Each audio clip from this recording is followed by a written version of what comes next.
why did you try to demystify the Alps, the beauty of Switzerland? You know, Switzerland is seen in the collective mind as a place to go skiing and have, you know, or maybe James Bond might be driving down the Alps, but you really show us a real world there with real humans, which is very, I don't know, daring and unusual for what we have in our mind, for what we think when we think of the Alps, let's say. Yeah, you're right.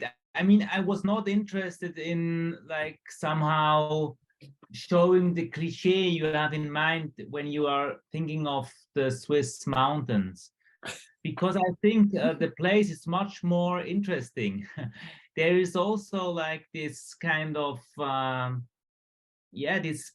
this power you can feel in the Alps. So also the destructive potential in it.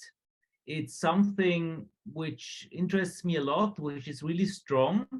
And I think I wanted to show this. I also wanted to show like the steep hills, like the narrow valley.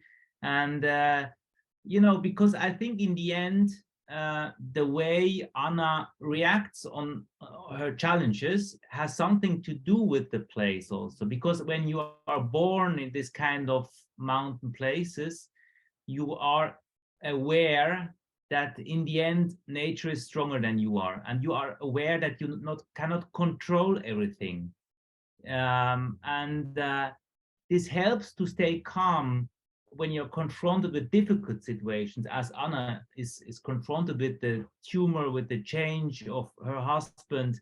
And I think the way she reacts relies in a way to this experience of living in this nature, which is really strong and not controllable. Yeah, Michele, was it difficult for you to understand Anne? It's a complicated character. I think she's, I don't know, she might be isolated. She's searching for love. She finds Marco and her life changes completely, right? Yeah, I think some parts is really difficult because I'm not a mother yet. I'm now pregnant, but I don't have a child. And this, congratulations. Thank you. But this love to her daughter, also the love to the husband, and then this thing happened, and she kind of has to accept it or to do something about it. I think this part is really difficult to understand when you don't have children by your own. But the other part, the one like Michael said about like the belief or the acceptance of the nature, that there are things we cannot change, or we cannot this I think kind that, I'm sorry.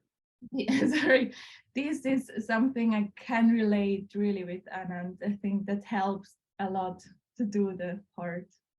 One of the things I loved about the film is that it explores the human condition in a very like direct way, very like you know, in a way for me, not Michele, Anna represents the search for happiness in an environment that is very not primitive. It's not I don't like the word primitive, but it's very rough and crude and without fluffiness, you know. It's not.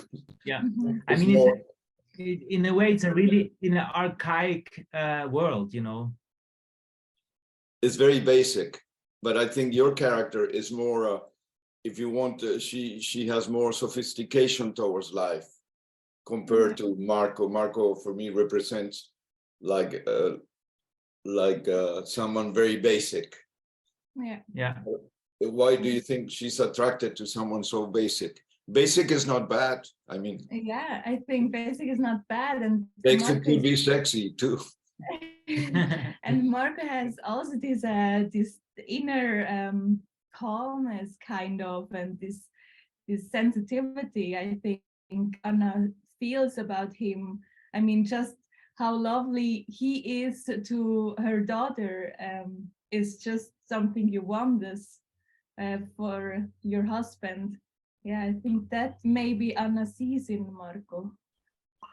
And you know, it's also in this, what I experienced during the research I did, it's also that in these remote mountain places, like lot of young people, they going away. So Anna is just happy that she found someone in her age, more or less, who is there. And yeah, he's really like actually a nice guy, calm, and I think also he has something like a mysterious inside him, which is also maybe attracted attractive to Anna.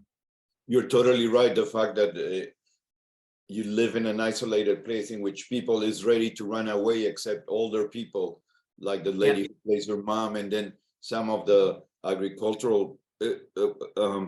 Mark, why did you decide to use real people? When I was watching the movie, I told the people these guys are real. Those faces cannot be fake.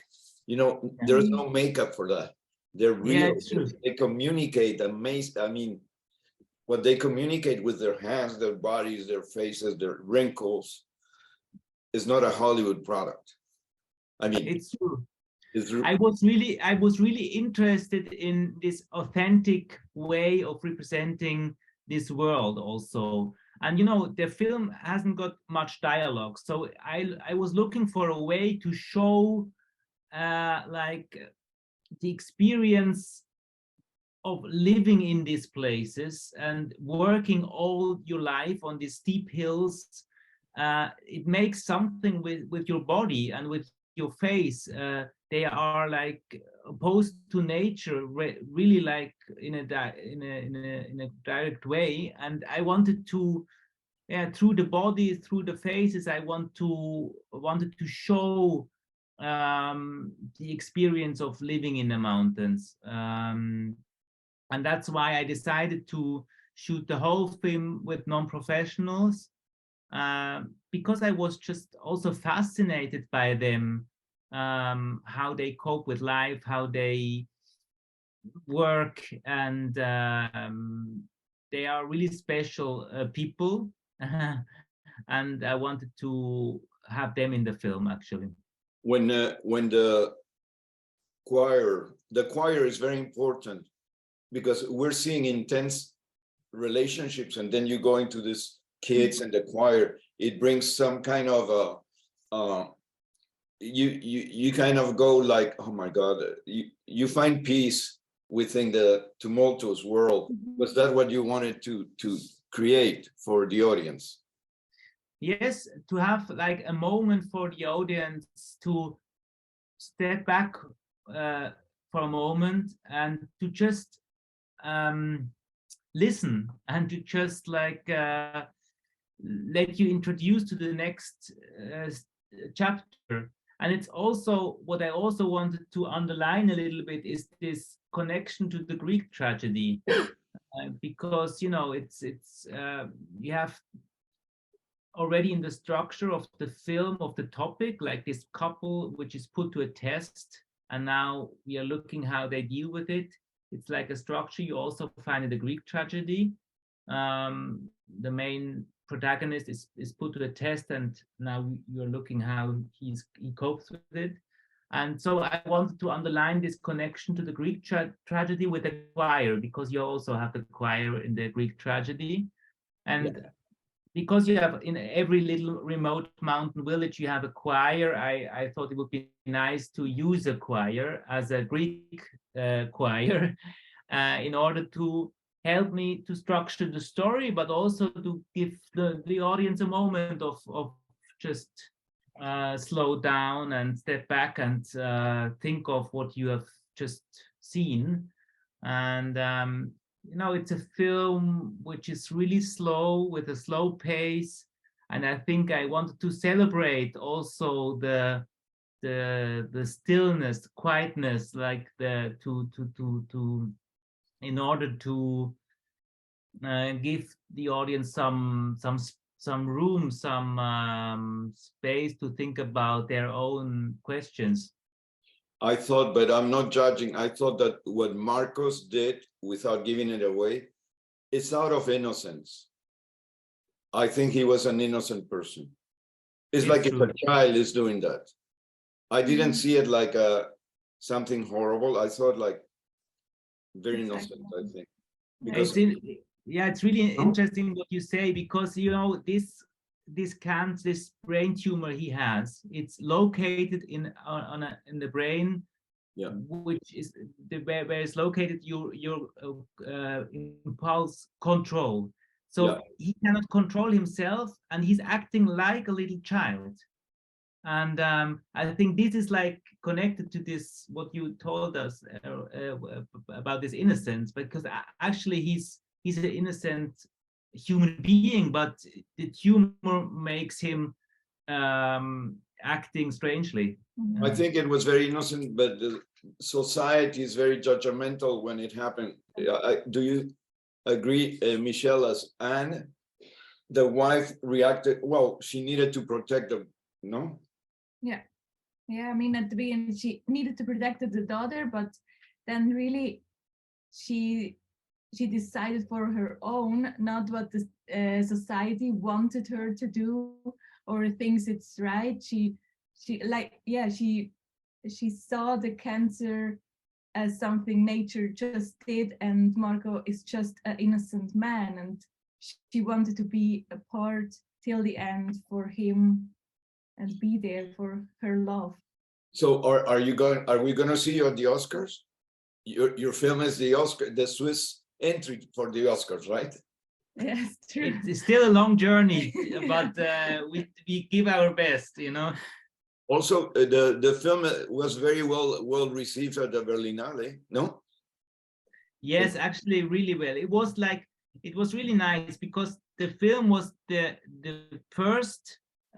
We had like the first film in Swiss German, in the Swiss dialect, for over 30 years in a competition. So it was really nice to have this invitation, because yes, I'm really proud of all the non-professionals in the film.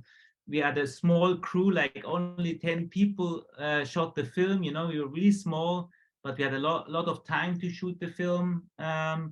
And it was just so nice to be in Berlin to celebrate like the premiere of the film after this hard time during pandemic. We shot the film during pandemic. It was not easy to shoot the film, and it was so nice to have an opportunity to show it in person, to show it at a real festival. And so it was really nice experience.